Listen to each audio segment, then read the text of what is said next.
Hello, friends and comrades. I figured I would make a real quick video while I was thinking about it. I was pulling pens out for a project that I'm working on. And by the way, pens, difference pins and needles. Pins are straight pieces with a block of some sort on the end that you use to assemble things. Needles are what you actually sew with that have an eye for thread to go through. But I digress. I know some people have said they don't have a clue why there are so many different kinds of pens available. And I thought I'd go a little quick overview for some of what I have here that I use. And these are Quilter's pens, is how they're labeled.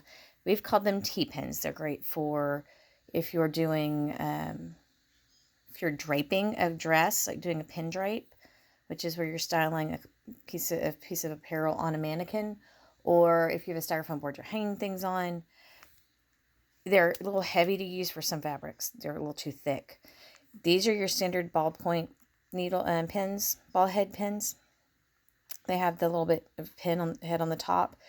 Partly the head makes it easier to get a hold of, to manipulate, but being in a variety of colors means that you can use them on specific, like if you've got a piece of purple fabric, let's say, and your pins are purple, you're not going to be able to find them. You can use those specific colors so that they stand out, or for a certain area to mark that off if you want. There's also the steel pins, those metal-headed pins. They're the cheapest. They're the easy, probably because they're the easiest to make. But they aren't always the easiest to use. They're not as easy to get a hold of, and they're usually a little thicker. These are fine. These are glass head pens because the ends are glass. But the main thing about these, you get these at Hobby Lobby. And if you go on every other week when their notions are on sale, they're in the Sewology selection.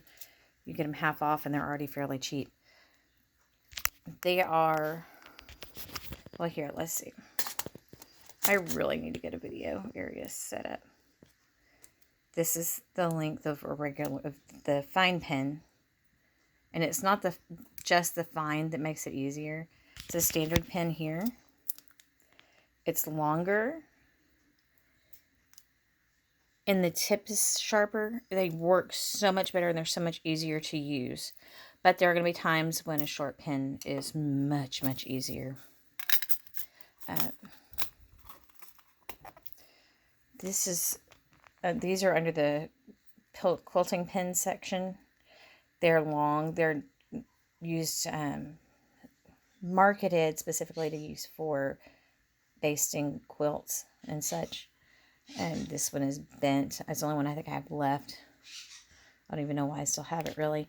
There's some more. I have a few more. They're all in here. These serve the same function as those. If you're using sheer fabric or something that's an open weave, or specifically lace, if you try to pin lace, the needles, there's nothing for the needle to hold on to. Use these, it's going to stop. I use these a lot because, well, partly they're cute. There's like flowers and like thread spools and birds and all sorts of things. But with my trimmers, and even between the trimmers and my arthritis, it makes it really hard sometimes to hold things. Like my fingers just don't. They're like bad pliers. They only go so far sometimes, and then stuff just falls. It's a lot easier for me to hold onto and use these. But there's different.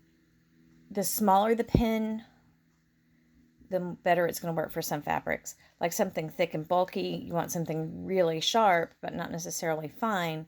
Where if you're using a chiffon, you don't want a big, thick needle that's just going to pull and tear. So just be conscientious of the fabric you're using.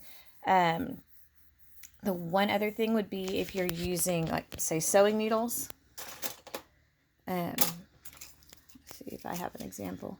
I don't. If you're using a knit fabric, which is like a t-shirt knit, you're going to want to use a ball tip needle because it's going to kind of roll its way in between the threads. You're going to use a sharp needle for woven fabric because the ball pin won't go through. Anyway, if you need anything, other information, ask. And maybe you'll know. If I don't know, I'll find someone who does.